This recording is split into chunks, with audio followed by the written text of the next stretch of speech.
Graça e paz da parte do Senhor Jesus.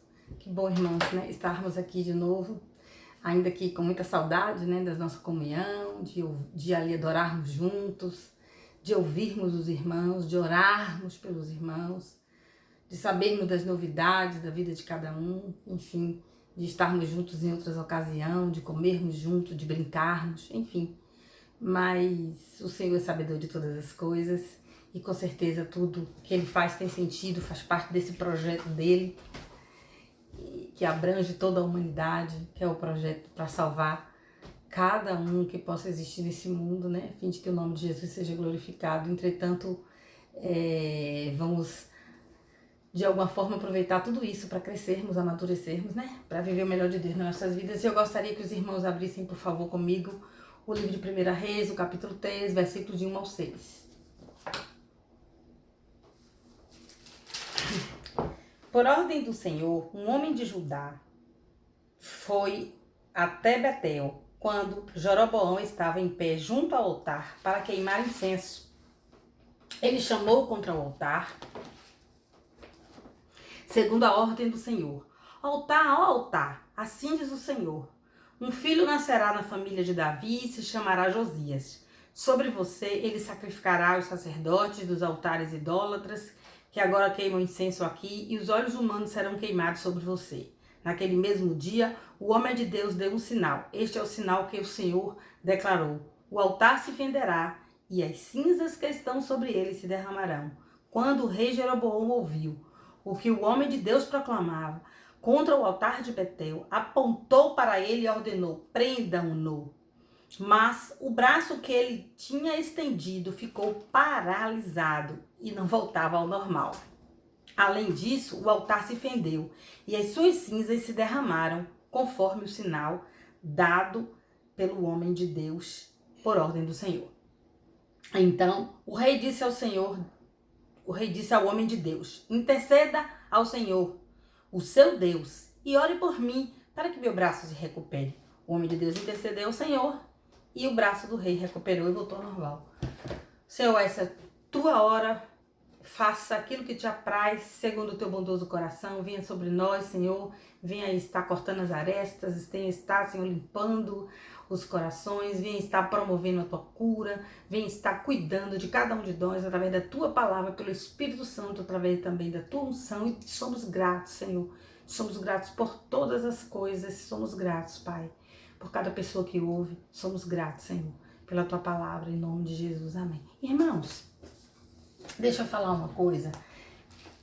Quando a gente ouve um tipo de profecia como essa, que Deus mandar um profeta chegar ali até aquele lugar e profetizar que o altar seria fendido, e é uma coisa simbólica, mas que foi fendido mesmo naturalmente, a gente fica imaginando o que é que um homem desse fez, o que ele pode fazer a ponto de fazer com que o Senhor tivesse essa reação, né? A ponto de tudo isso lhes acontecer. E na realidade é sobre isso que eu quero que nós meditemos, porque o tema de hoje é o Deus que exalta, é o Deus que abate. Você escolhe ser exaltado ou você escolhe ser abatido? E este tema é um tema que nos leva a uma reflexão de que nós podemos escolher sim, né? Deus, quando diz que ele exalta, ele abate, ele é soberano. Mas Deus, ele é um Deus de resposta. E essa atitude de Deus aqui, essa atitude de Deus aqui na vida do Jeroboão, que era o rei em Israel, isso vem pelas atitudes do povo de Jeroboão. Eu quero lhes contar uma história que nem sempre foi assim, ou seja, Jeroboão foi escolhido por Deus para substituir, né, a descendência de Salomão. Ele iria ficar no lugar de um filho de Salomão. Salomão, um homem mais rico, mais sábio, todas as glórias, todas as riquezas que ele acumulou. Ele escreveu quase que todo o livro de Provérbios e Eclesiastes, um homem onde os reis vinham conhecê-lo e era famoso pela sua sabedoria, pela sua prosperidade, pelo seu espírito de excelência. E de repente, este homem que agora você ouviu, essa sentença contra ele, né? esse que você acabou de ouvir agora, este homem, ele foi escolhido por Deus para estar no lugar da descendência, no lugar de Roboão, que era o primogênito de Salomão. E eu quero que você acompanhe tudo isso, porque para entendermos e de alguma forma, quanto mais nós empreendemos as nossas forças e os nossos olhos e as nossas energias para praticar a palavra de Deus, nós estaremos nos beneficiando em todos os sentidos. Quer no sentido pós-terra, na eternidade, que é a salvação, que é o de melhor em tudo que se possa haver, né?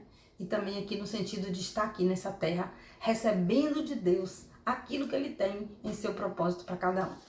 E acontece que Salomão, com todas essas riquezas, a Bíblia conta que ele teve 1000 mulheres, 700 princesas, havia muito casamento político, ele foi casado com a filha de Faraó, construiu para ela um palácio, igual que ele construiu para ele, e além ele tinha essas 700, além dessas 700 princesas, ele tinha também mais 300 concubinas.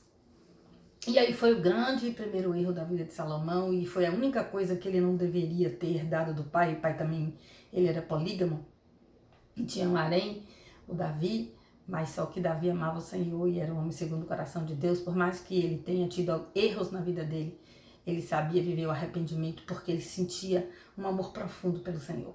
E aí o filho dele, Salomão, se corrompe com essas mulheres. E aí não é uma corrupção, a Bíblia diz que foi aos poucos, ele foi envelhecendo, e as suas mulheres com seus deuses, porque essas princesas, elas eram pagãs, né? Então elas serviam aos deuses da idolatria. E a Bíblia diz que ele serviu, ele aprendeu com elas. Ele aprendeu, ele serviu a Camus, ele chegou a servir a Moloque, ele levantou altar a Camus, ele levantou altar a Moloque. Ele, a cada mulher dele, daquelas mulheres com seus deuses com letra minúsculas estrangeiras, ele levantou altares para os deuses daquelas mulheres. Ele acendeu incensos, ele se corrompeu de uma forma muito profunda espiritualmente. E eu fico até me perguntando, e meu Deus, tantas coisas que este homem, este rei recebeu do Senhor.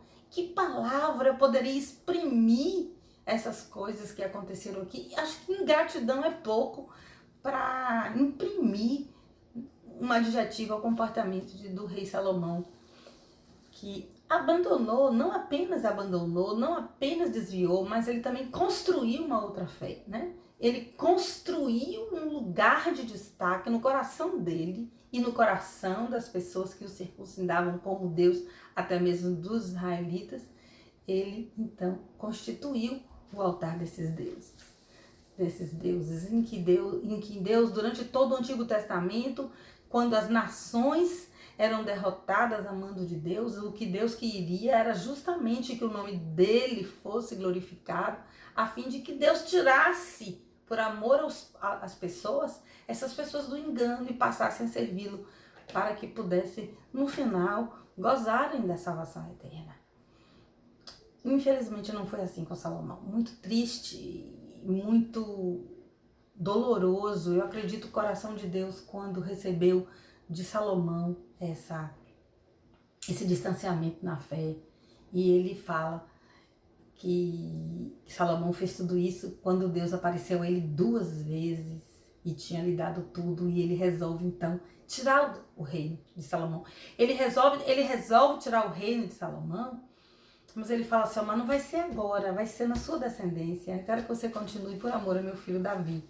E ainda quando eu tirar o seu reino, eu não vou tirar todo. Também ainda por amor a Davi.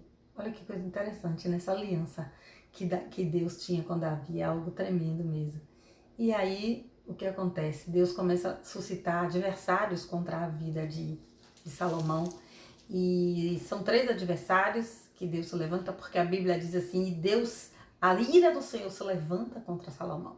E um desses adversários não foram adversários famosos, maravilhosos, esses 2 primeiros adversários, mas incomodaram, porque até o momento em que o Senhor não tinha se levantado em ira contra a vida do rei Salomão, o governo dele tinha sido todo um reinado de paz por todos os lados, por todos os lados. Não havia guerra, diferentemente de seu pai, que enfrentou tantas guerras, né, para deixar para o filho um reino de paz. E ele, então, quando se desvia do Senhor, ele começa a receber problemas, ele começa a ter muitas guerras. E uma da terceira desses adversários, que não eram propriamente guerras, mas eram adversários, foi Jeroboão.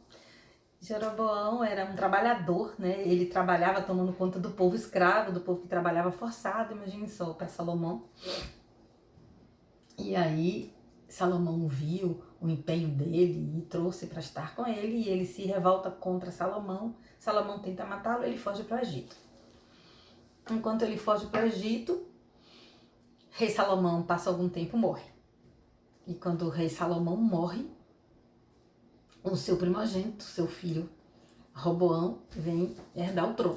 Roboão, ele herda o trono e faz uma reunião em seguida, chamando os conselheiros inclusive, que faziam parte do grupo do pai dele, né? E aí ele conversa com esses conselheiros, os conselheiros a respeito de um assunto muito importante, que alguns do povo de Israel havia procurado Roboão, o rei recém-constituído, pedindo que diminuísse os trabalhos, que diminuísse o jugo, porque as coisas estavam muito pesadas, já de vinda do reinado mesmo de Salomão, e eles reúnem com essas pessoas para saber o que eles fazem e que ele iria fazer, que atitude ele deveria tomar.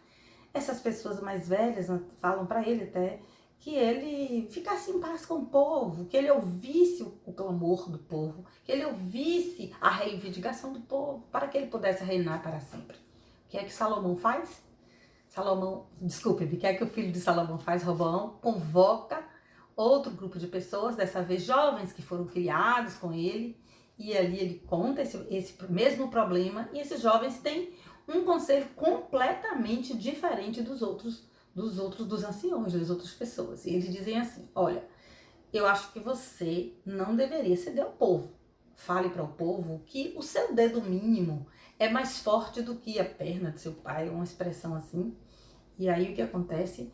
Que não ceda e aumente o jugo, né? Mostre que você realmente está no poder.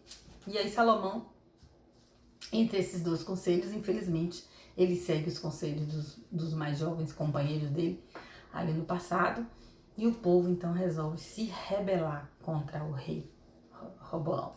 E diz para ele assim, que nós temos a ver com a casa de Davi, o que nós temos a ver com vocês. A partir de hoje não vamos te seguir mais.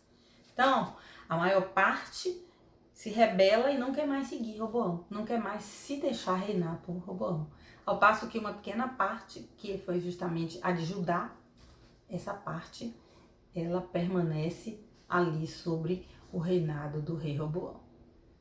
E então, Deus aparece a Jeroboão quando ele ainda estava sendo o adversário, de Salomão quando ainda vivo, antes mesmo dele, salvo engano, antes mesmo dele fugir para o Egito, ele aparece para Jeroboão, e Aías, um profeta, dá a seguinte palavra, advinda da parte do Senhor, é uma promessa para a vida de Jeroboão. E ele fala assim, ó: Aías, o profeta de Siló, que estava usando uma capa nova, encontrou-se com ele no caminho, Jeroboão, né? E os dois estavam sozinhos no campo. Aías segurou firmemente a capa que estava usando, rasgou-a em 12 pedaços e disse a Jeroboão: apanhe 10 pedaços para você, pois assim diz o Senhor, o Deus de Israel: saiba que vou tirar o reino das mãos de Salomão e dar a você 10 tribos, mas por amor ao meu servo Davi e à cidade de Jerusalém, a qual é escolhida entre todas as tribos de Israel, ele terá uma tribo. Farei isso porque eles me abandonaram. Então veja bem, ele pega aquele profeta, pega aquela capa, rasga, corta em 12 pedaços e manda Jeroboão escolher 10, sendo que 2 ficariam ainda com Roboão para preservar o reinado, para preservar, na verdade, a descendência de Davi, que Deus tinha uma forte aliança com ele, conforme ele prometeu, e realmente de Davi veio o ungido do Senhor, da tribo de Judá, que era a tribo de Davi, veio a tribo de Jesus, veio Jesus, né, o leão da tribo de Judá. Então, irmãos, na verdade, deixa eu falar algo. Essas 2 tribos ficaram, Benjamim e Judá, 2 tribos ficaram com Roboão, e as 10 levantaram Jeroboão como um rei, né? Porque Jeroboão tinha fugido para o Egito, ainda no reinado de Salomão, conforme eu disse, ele retorna. E quando ele retorna, o que acontece? Quando ele retorna, o povo elege rei deles. Então ficam 2 reis, o rei de Judá, representado por Roboão, filho de Salomão, neto de Davi, e o outro por Jeroboão. Agora veja bem, né? A partir dessa insensatez de Roboão, né? A partir do pecado de Salomão, da idolatria de Salomão com as suas mulheres e seus deuses, que acontece? O reino é dividido. E daí ele persiste dividido, Judá e Israel. Judá e Israel. E você pode estar sempre vendo na sua Bíblia o rei de Judá e o rei de Israel. E o rei de Judá, você vê isso o tempo todo na Bíblia, porque passou a dividir o povo. Houve uma divisão do povo, a partir dessa insensatez proveniente da casa de Salomão. Mas, meus irmãos, Jeroboão então começa a reinar. Reinar com essa profecia, né, que Aías te entrega, vinda do próprio Deus. Essa profecia de Aías me lembra muito quando Saul estava conversando com Samuel, e quando Samuel vira lhes a costa, ele tenta puxar de volta Samuel para estar com ele e rasga-lhe o manto. E então o profeta Samuel diz para o rei Saul: hoje foi rasgado diante de ti, foi tirado de ti o teu reino. Ele usou esse ato, né, profético, esse rasgar para demonstrar o que Deus estava fazendo naquele momento.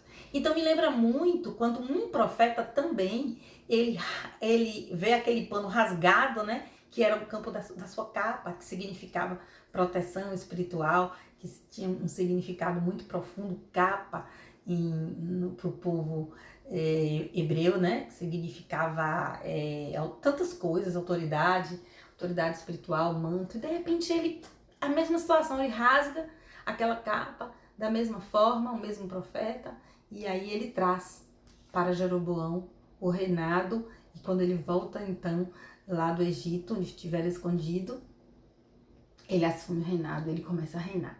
Tá. Mas ele começa a reinar em um determinado momento, ele começa a perceber que o povo iria adorar em Jerusalém. E ele teve muito medo de, ao adorar em Jerusalém, se aproximar da família de Davi e ficarem debaixo do reinado do rei Roboão. E aí o que ele faz? Ele cria uma estratégia humana, ele cria uma estratégia pecaminosa, ele cria uma estratégia advinda da sua insegurança, ele cria uma estratégia maligna para se manter no poder. Realmente ele foi um rei que, quando ele se desvia o coração dele de Deus, ele constituía levitas, sacerdotes que nem eram da tribo de Levi. Ele chamava pessoas que Deus não chamou, né? Pessoas, imagine um sacerdote quando ele não tem um chamado. E ele estava transgredindo as leis espirituais, né? Além do pecado que o Senhor sempre abominou, o pecado da idolatria. E aqui, nesse momento, ele começa a induzir o povo. Ele constrói bezerro, ele constrói imagens, né? Ali mesmo em Efraim, onde ele estava, porque ele era de Efraim, e estava reinando em Efraim, as 10 tribos, ao passo que Roboão estava lá em Jerusalém, e falou: vou construir aqui um altar. Eu vou construir aqui um altar para atrair o povo, para que o povo não vá lá para Jerusalém e se encontre com Roboão. E com medo de perder o poder, com medo de perder o seu poderoso título de rei, de perder o seu reinado, ele começa a trazer idolatria para o povo, instigando o povo a adorar ali mesmo, que não fosse para ajudar, e fez festas idólatras e se procedeu tudo aquilo que não agrada a Deus, que não tinha como não esperar o que aconteceu com esse rei. Mais adiante, Deus manda, como a gente já sabe essa história, onde nós começamos aqui a nossa história, que era justamente a profecia do altar fendido. E eu fico me perguntando, o que eu posso aprender? O que eu posso entender? O que o Espírito de Deus pode me tocar e tocar você nessa noite? A fim de que nós possamos entender o coração de Deus. Como pode um Deus abençoador, um Deus que trata as feridas, um Deus que provê nas necessidades físicas, materiais, emocionais, tem curado o povo dele, um Deus que prevê o futuro e que sabe que o que tem para cada um de nós, um Deus que nos dá talentos, um Deus que nos dá dom, um Deus que nos dá infinitas coisas. Eu poderia estar enumerando talvez família, saúde, um lar, uma casa, para outros, tantas coisas que o Senhor pode estar concedendo ao longo da vida. E eu passo para ver a vida de Salomão e vejo essa corrupção que veio processualmente acontecendo à medida que ele envelhecendo, ele se inclinando cada vez mais e mais aos deuses das suas esposas. E eu vejo a medida da nossa vida.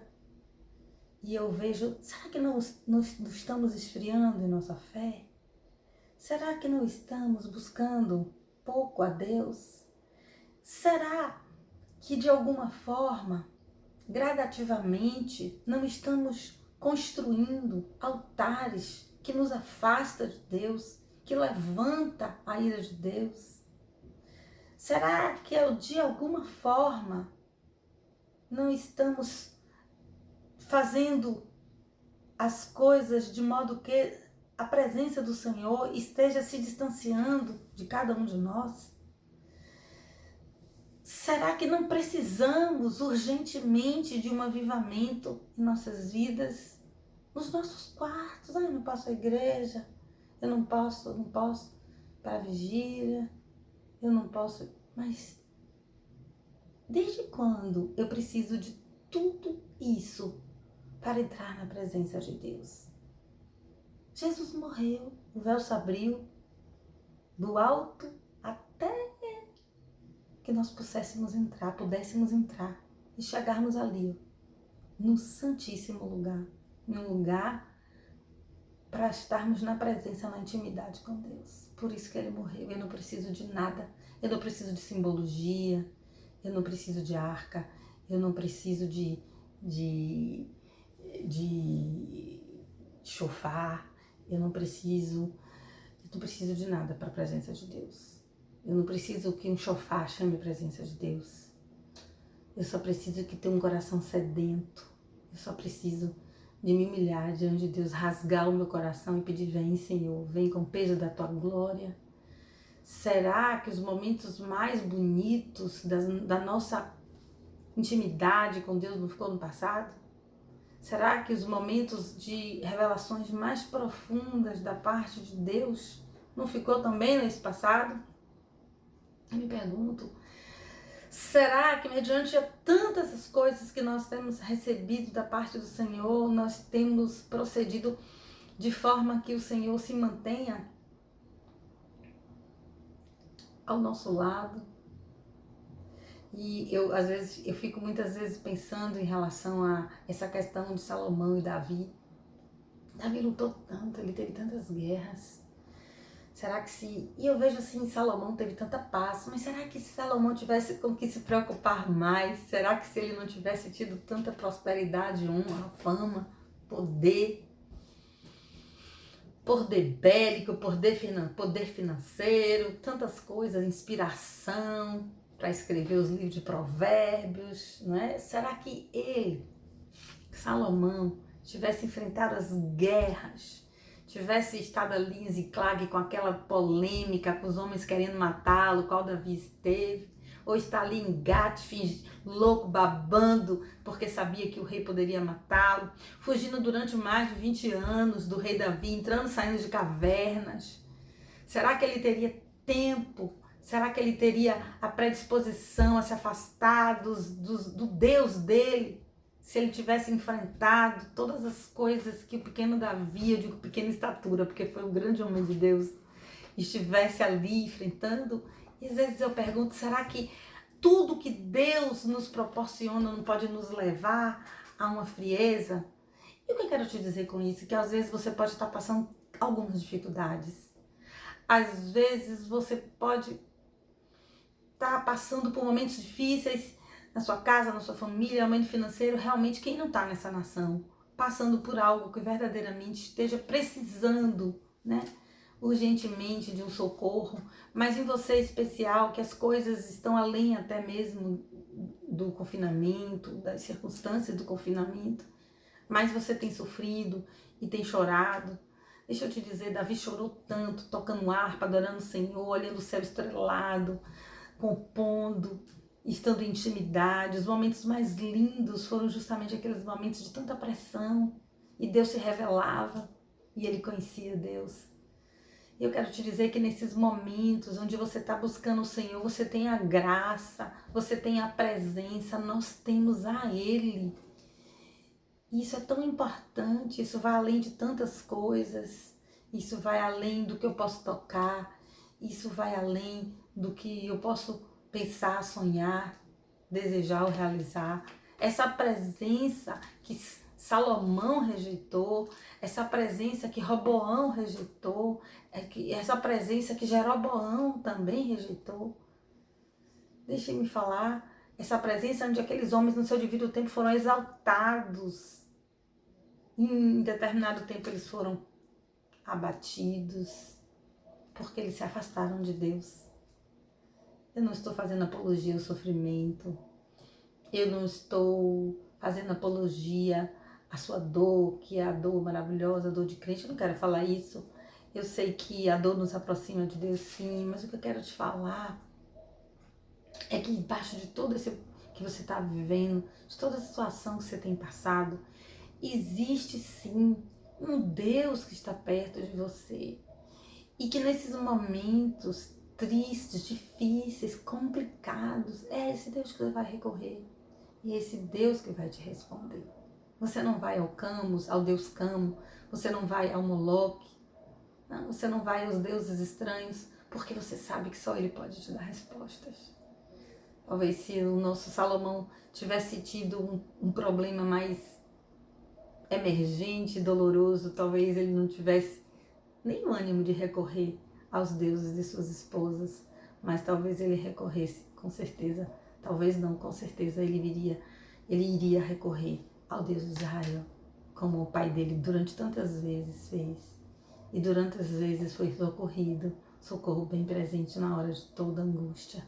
Ele é esse socorro, não se permita se afastar de Deus, não se permita que a sua fé envelheça, não se permita adorar outros deuses, ainda que eles não sejam feitos em forma de imagem, mas deuses que se constituem através de entretenimentos, através de diálogos pecaminosos, através de desejos, através de tantas coisas que eu poderia passar aqui a noite toda numerando, tantas coisas que poderiam nos afastar do Senhor, mas eu quero te dizer que nós precisamos nos agarrar, nós precisamos acreditar que Ele é o único Deus que pode nos salvar, nos abençoar, nos transformar, e que cada minuto com Ele, na presença dEle, é mais precioso do que todos os reinos da terra, é mais precioso do que todo status, posição, é mais precioso de tudo aquilo que o homem pode almejar.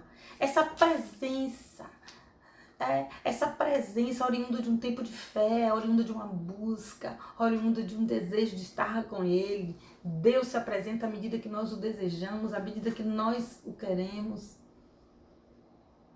Então, se você está bem, busca. Se não está tão bem, busca. Porque é o que nós temos de mais precioso. Tenha certeza. O que faltou a esses reis, o que os fez cair, foi justamente a ausência dessa presença que nos santifica, que nos orienta, que nos trata. E essa presença que nós temos que buscar todos os dias de nossas vidas. E que nesse confinamento ela seja o nosso ideal, ela seja a nossa busca maior. Deus abençoe, amo vocês do mais profundo do meu coração.